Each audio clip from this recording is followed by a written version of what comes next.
First though, everyone agrees that 12 inches is better than 7 inches. We're talking records of course, but maybe not for much longer.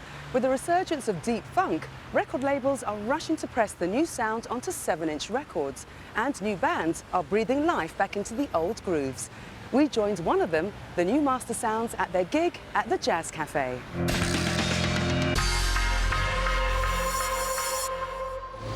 The year might be 2002 and this might be Camden Town, but we're on location sound checking with the new Mastersounds, a band from Leeds making music from America's late 60s and creating sounds that many thought only available on rare 7-inch records.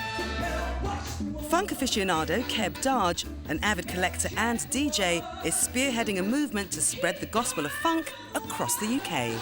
If you listen to stuff recorded today on these marvellous digital studios, to me it's like, oh, it sounds pish, yeah? But you listen to this nice warm analogue sound which existed 67 to 72, 74 at a stretch. It's just pure from the guts music. LP funk tends to be commercial funk. They had enough money to do the LPs. Underground funk would have been played in the local black clubs. If you lived in Hillsborough, North Carolina, you would only hear bands from Hillsborough, North Carolina with James Brown mixed in. And you'd never hear that band if you lived in Texas. You'd hear local Texas bands. But they didn't have the money for marketing, etc. You could say it's new music in a sense, because no one's heard this type of music before, even though the basis of it is from 1969 or whenever. It's paying a tribute to how good the old bands are in the past. A lot of the bands in the past, they never got any recognition. The music never came over here in the first place.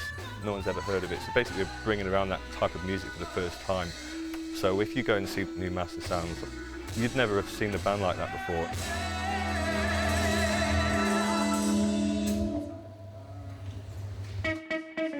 These days, original recordings from original funk bands are a hot commodity, and some are so rare they can sell for thousands of pounds. Jazzman Gerald is one of London's few rare vinyl dealers. 7 inches or funk 45s, whatever you want to call them, are a very hot, highly desirable thing by a lot of collectors throughout the world. Most people, you show them a 7-inch and they think, what is that weird kind of black CD you've got there?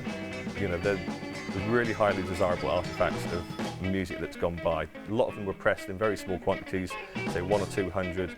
Prices shot through the roof, it's up to 4 figures on a lot of them these days. And the competition between people to get certain records in certain conditions is really intense.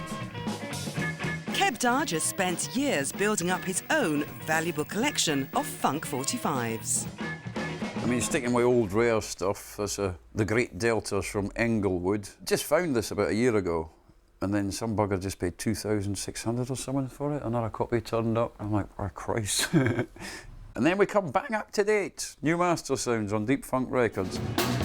Keb became such a fan of the authentic sound of the new Mastersounds, he signed them to his label. The majority of our music in clubs is utter shite. I heard the new Mastersounds and thought, Christ almighty, they're tremendous. I'd love to put them out. And spoke to Eddie and he said, OK then, yeah, you can come and produce this and go on your label. So I just go up and arrange and produce. They give me a tune on a cassette and I think, it needs to have a change here, it needs to be rougher there, and I'll go up and sit in the studio and shout and say, no, that's wrong, no, do that, and that's perfect, leave it like that, that sort of thing. Keb knows his music, he knows that market superbly, he's got some great stuff. A lot of the stuff we have to just trim down just to fit within the 3 lyrics that fit on a 7-inch single. This close attention to detail has seen the value of the band's records rocket. The first 7-inch we did was called One Note Brown, and that was put out on a label called Blow It Hard. It almost gave us cult status in a few little niche areas. The last listing we saw was One Note Brown, went for something like £50. Maybe it's worth £50,000 now.